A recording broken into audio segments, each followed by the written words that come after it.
오늘은 집에서 간단하게 할 수 있는 연근조림 한번 준비해 봤는데요. 연근 마트에 이렇게 팔거든요. 마트에 이렇게 너무 깔끔하게 손질되어 있는 연근이 이렇게 팔아서 연근조림을 오늘 해야 되겠다는 생각이 급 들었습니다. 그래서 마트에서 사왔고요. 이거를 10분 정도 끓여줄 거거든요.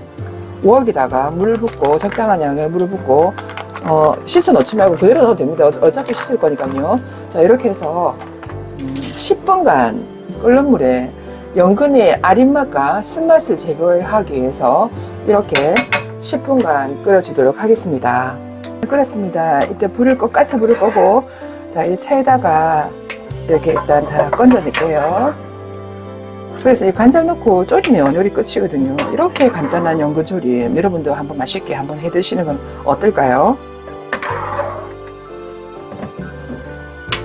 이렇게 이제 건져내서 찬물로 씻었는데 연기가 계속 나네요. 찬물로 씻은 연근을 이제 웍에다가 이제 다시 졸일 겁니다. 먼저 연근을 웍에다가 다시 부어주세요. 부어주고 먼저 불을 켜고 연근을 넣어주고 식용유를 조금 넣어줍니다. 식용유를 조금 넣어줘서 조금 익혀줄게요. 아까 끓여서 다 익긴 했는데 약간 더 고소한 맛을 익히고, 이때 중요한 거는 설탕을 먼저 넣고 조금 같이 스며들게 설탕하고 식용유만 넣고 이렇게 볶아주면 됩니다. 자, 이렇게 조금 볶아주다가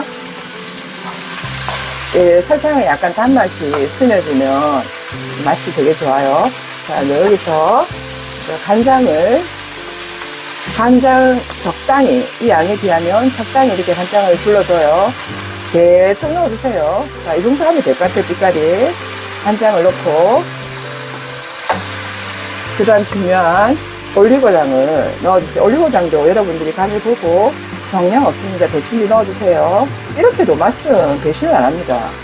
이렇게 해서 다시 조금 하는데, 그래서 물도 조금 넣어주세요. 자, 이렇게 해서 물도 한 컵 정도를 넣어줍니다. 자, 이렇게 해서 중요한 거는 졸여줍니다. 불을 약간 중간 불로 해서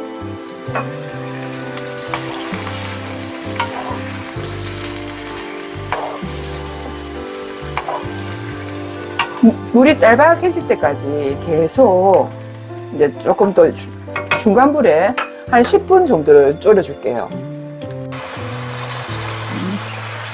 이렇게 중약불에서 계속 졸이고 있는데요. 이제 거의 다 졸여지고 있습니다. 이럴 때 마지막으로 참기름을 한 방울 넣어주면 연근의 고소한 맛과 아삭함을 더 느낄 수 있거든요. 참기름 한 방울 넣고, 아까 전에 넣었던 올리고당을 빛깔을 내기 위해서 조금만, 아까 좀 많이 넣었는데 한 방울만 더 넣고, 자, 이렇게 해서 마무리로 조금 더 졸여주면 이제 먹으면 될 것 같아요. 지금 많이 졸여졌는데 약간 국물이 조금 더 졸여질 때까지 조금만 더 이렇게 두고 이제 한 번 더 보겠습니다. 졸여보겠습니다. 조금 약한 불에 조금 졸여주세요. 이제 거의 다 된 것 같은데요. 통깨로 이제 마무리를 해주시면 이제 다 된 것 같습니다. 조금만 더 졸여주고 이제 국물이 거의 없을 때까지 이제 이렇게 졸여주면 되겠죠. 이렇게 해서 먹으면 너무 맛있는 연근조림이 되겠습니다. 조금만 약한 불에 더 졸여줄게요.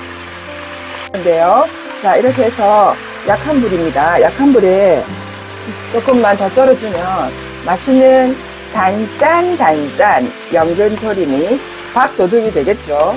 아주 잘 볶아지고 있어요. 색깔도 이쁘고 너무 맛있게 졸여지고 있습니다. 이제 국물이 거의 다 졸여진 것 같아요. 자, 이렇게 해서 오늘 맛있는 밥도둑 반찬을 만들어 봤는데요. 너무 맛이 괜찮을 것 같아요.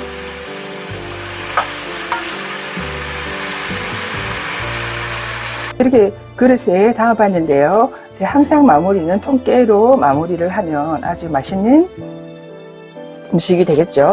자, 이렇게 해서 연근조림 만들어 봤는데요. 일단 제가 맛을 보기 위해서 밥을 한 숟가락, 저희 콩밥을 먹거든요. 콩밥을 한 숟가락 떠고, 자, 연근조림 너무 큰 거는 먹기가 좀 사그르니까 작은 걸로 이렇게 떠서, 자, 이렇게 해서 먹어보도록 하겠습니다. 맛이 어떤지 궁금하네요.